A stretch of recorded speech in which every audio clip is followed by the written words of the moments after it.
Good evening, YouTube, and thanks for tuning into my YouTube channel.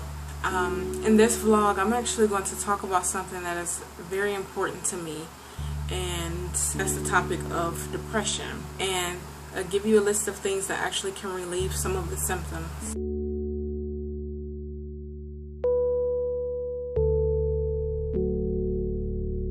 To give you a quick story about my personal history of depression, I've been suffering with anxiety and depression since I was a preteen. Actually, more so my anxiety began when I was in elementary school. You know, I was shy, but it was with, extreme anxiety.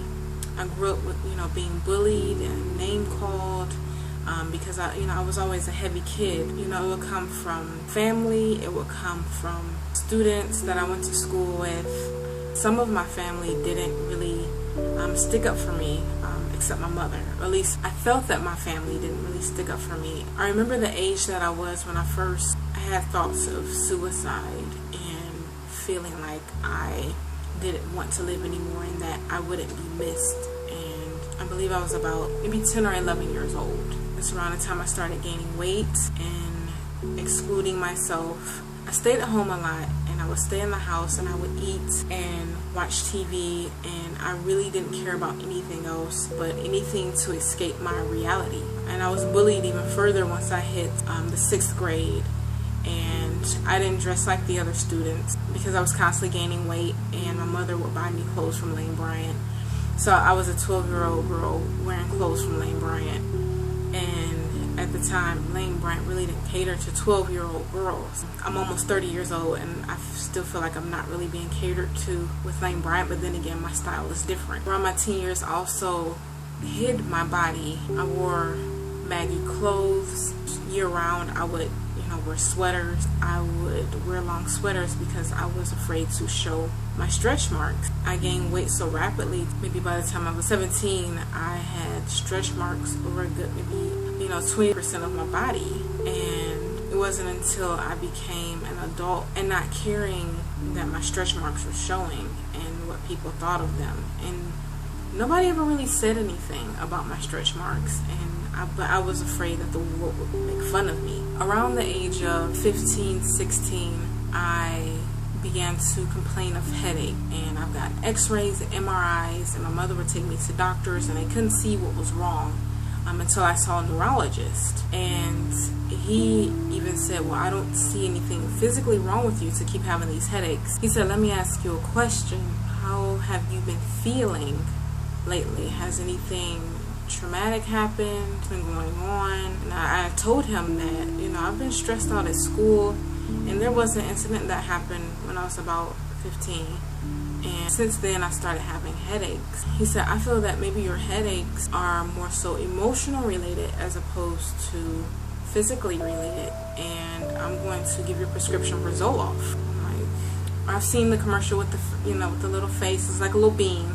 It takes the Zoloft and it's happy and it's bouncing along and it's socializing with other little bean characters. And I'm like, okay, so I need an antidepressant. And it didn't really surprise me because I was already dealing with depression, but I really hadn't got any help for it. So I was put on antidepressants at the age of 16, and in between the age of 16 and 23, I was on maybe 6 to 7 different antidepressants. Some of them did help, but after a while I began to feel like they were really useless, especially since I didn't begin my life taking antidepressants, and I surely didn't want to end my life taking antidepressants.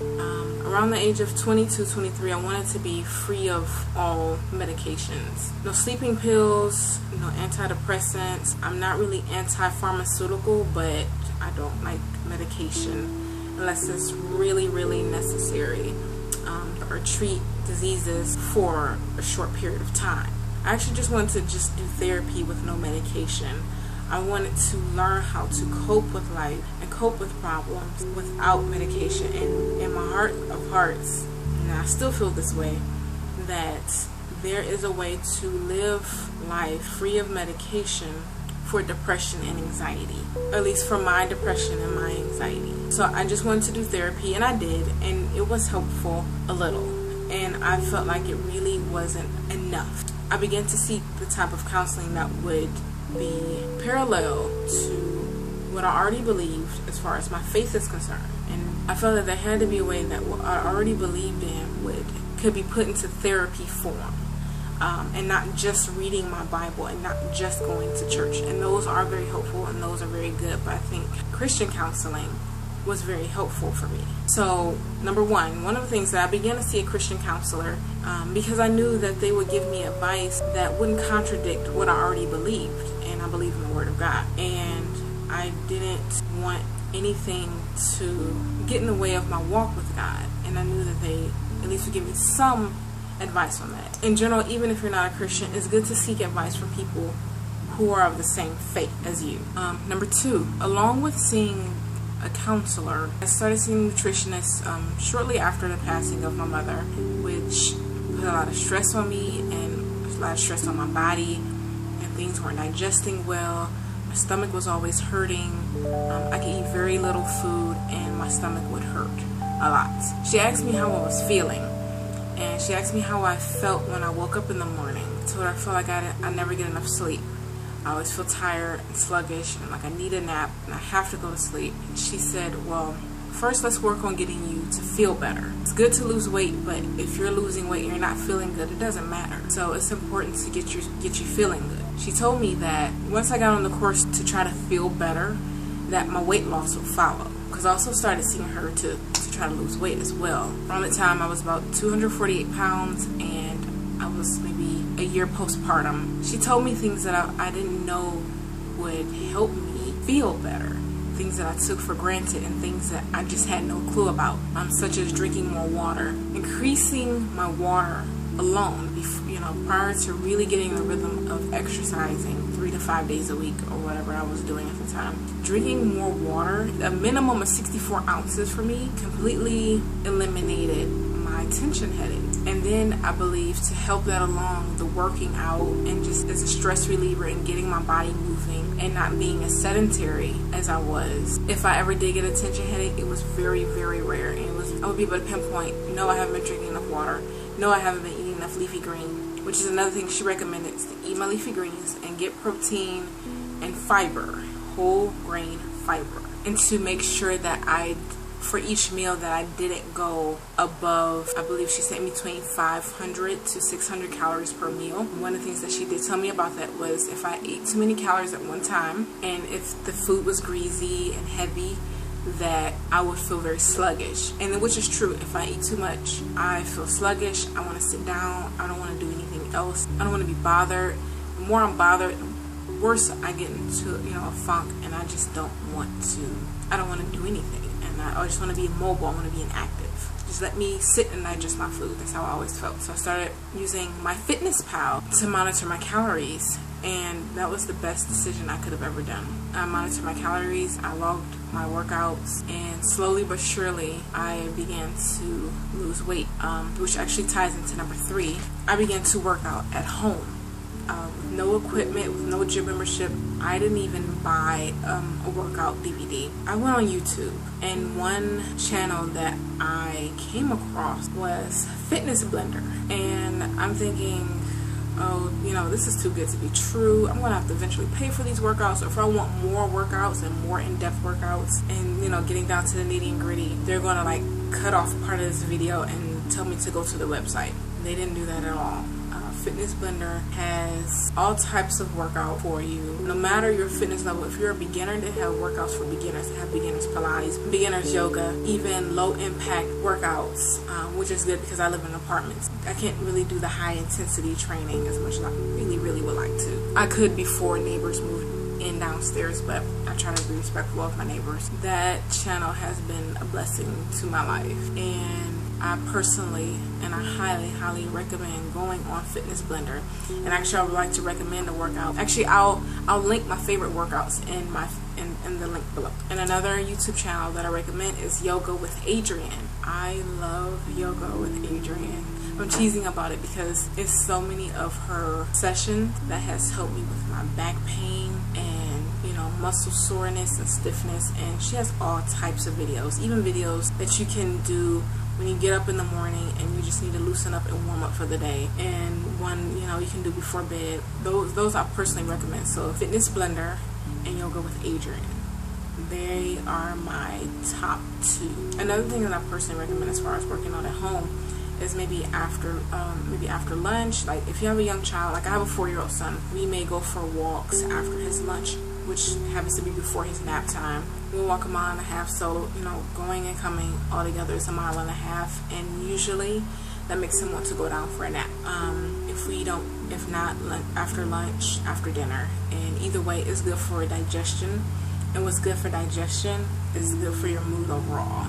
All of it is all connected. I don't know if I already mentioned this. Since November 2012, I've managed to lose over 50 pounds. And right now I've hit a plateau. I'm trying to get over that plateau. And once I get a better camera, God willing, that I will record more of me trying to get over that plateau. It's very frustrating because I lost 50 pounds. I have maybe 30 to 40 more to go, sorta. Because my objective is to actually gain some muscle as well, and I'm not sure how many pounds of muscle I'm going to gain. I just want to get healthier. Number 4, this one's going to be tough, but I personally recommend reducing or eliminating junk food, or even certain junk food. It's worth it, but it's hard. But of course, anything that is worth it is hard. Salty, greasy, high carb snack cakes, chips, high fructose corn syrup, and in the salty stuff you have your MSG and any other ingredient that's related to MSG. I personally recommend avoiding those. Let me tell you why. It's about your spikes in blood sugar, which can affect your mood. It can cause elevated mood, and then you drop. When it comes to foods with MSG, it heightens the taste buds. If I read correctly in certain sites that it over time can cause nerve damage.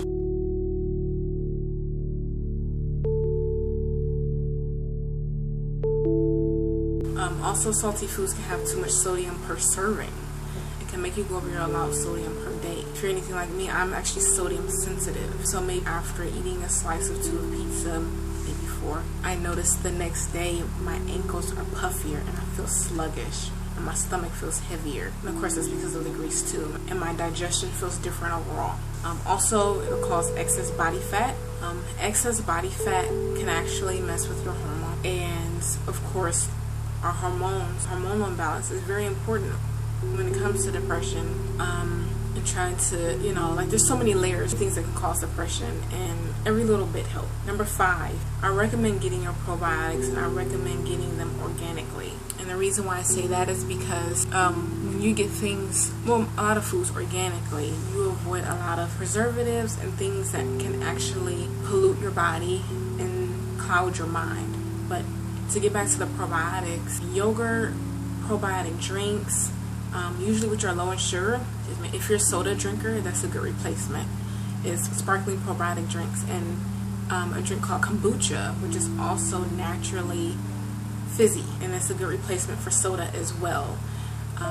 It's good for your digestion. It puts good bacteria in your body that helps break down excess waste and pushes it out, along with fiber. So probiotics plus your fiber is very, very important. And overall, you won't feel as sluggish. There's limited water retention. Actually, I've reduced my water retention greatly just by eating yogurt and having probiotic drinks. And also, if you want to avoid dairy, probiotic drinks are the way to go. My favorite brands I'll link below to their websites, but I love Kavita and I love GT Synergy. Their probiotic drinks, those two companies, I honestly can't really pick a favorite. But when it comes to Kavita, I like their sparkling probiotic drinks. And then when it comes to GT Synergy, I like their kombucha drinks. And you'll see a difference between the two. Usually with sparkling drinks, they're usually clearer, transparent. Usually kombucha, they have the kombucha, it's a yeast, and it's in the drink. And you see it at the bottom, and you have to gently tip it to shake it. And also, getting probiotics, having a healthy gut, healthy digestive system is very important when it comes to your mood and allergies. Probiotics help keep you regular, again, along with fiber. So if you're regular, and it helps reduce even the physical appearance of bloating as well. So there's so much that can go into relieving depression symptoms and bettering your mood. There's so many other health benefits that come with it. So it's more than just feeling good on the outside. It's important to feel good on the inside and in the mind. Number 6, I recommend that you stop hanging around negative people. Sometimes it can be very subtle, where you'll have people say things, and I used to have someone say this to me, I just couldn't be big. I just couldn't be big. No offense though. And I'm like, well, that's not really nice, considering that, well, for one, you're not big. It's almost to say, in general, I couldn't be you. I couldn't be anything like you. And I don't know how you do it. But to keep in mind, that's not for anybody to figure out, because, well, only you are supposed to know how to be you. So at least a personal recommendation would be to ask God to help you find more positive people to hang around, and to also be that friend, that positive friend for someone else. Number 7, stop comparing yourself to other people. Stop comparing yourself to your coworkers, other moms, other classmates. Stop comparing yourself to your neighbor. Stop it. It's one thing to actually look at them and get tips and advice and maybe even try their methods because they're different from your own. But it's another to actually down yourself and feel like what you have is not great because something may seem easier for them. That's not the way to live. The only one we're actually supposed to be comparing ourselves to is Jesus and the Word of God and how we're supposed to be living. Other than that, you have no obligation to live like anyone else other than you, period. Which leads into number 8, start telling yourself the truth. Start telling yourself that you matter and that you have worth and that you are beautiful as you are. Stop calling yourself ugly. Stop calling yourself fat in a negative tone. Don't call yourself stupid. Don't call yourself lazy or any of those things. To down yourself will never build you up. It will never fix a situation. Even if you're like me and you're chubby and, you know, we have stretch marks all over. It's like you have worth. Having excess body fat and having stretch marks doesn't diminish your worth.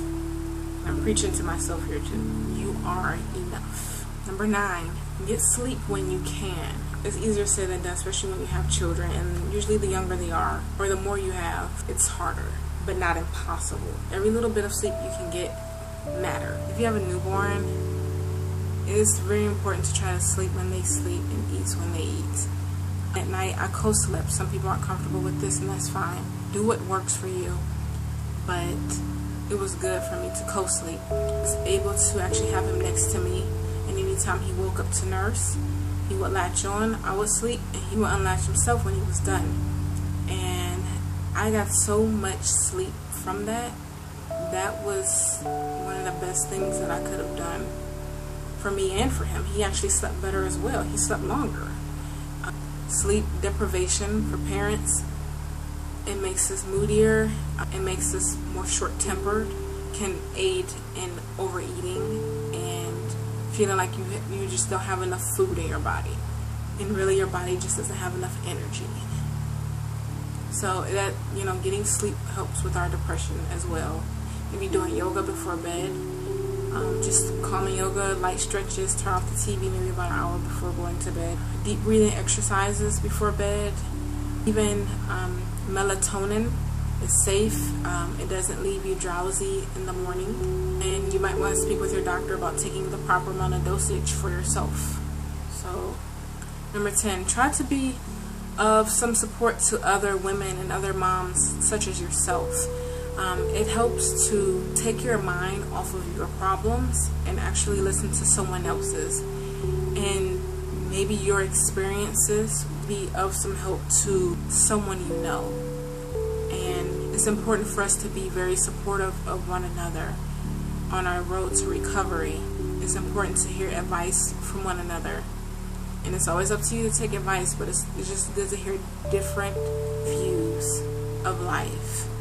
And it's also important to try to give hope and encouragement to one another and try to eliminate hopelessness. You know, it's hopelessness that leads to someone, you know, doing things that they can't undo. You know, whether it be hurting themselves and hurting other people, or suicide. And those are, in my opinion, are preventable. Suicide is preventable. I'm preaching to myself here too, that I know what it's like to feel like life would be better without me. know there's hope. And my objective in life for my own personal recovery is to continue to believe that there is hope and live like there is hope, and then to spread the message to other people. So I hope that I was able to help. I know how heavy depression can be. One more tip though, when it comes to tip number 1 and tip number 2, it's very helpful to combine the two. It's like getting your counseling plus your medication, except you're using proper diet and exercise and being social and helpful as your medication. That is your pill, or pills to help you with your depression. And I've also mentioned organic foods, and I know people cringe at organic foods because when you think of organic foods, you think of high cost. It's going to cost so much, you know. But the important thing is, if you want organic foods, I can give a lot of tips on that, and I'll be doing a video on that next. I'll also be doing a video on specific foods that help with specific symptoms of depression, and even I'll be linking, or maybe even hopefully in the future demonstrating yoga positions to relieve physical symptoms of depression. Leave me a comment. Let me know how you combat depression. What you may have to say may encourage someone else. Probably even better than what I would have to say. I don't know. Like, subscribe, share. I will talk to you all later. Bye-bye.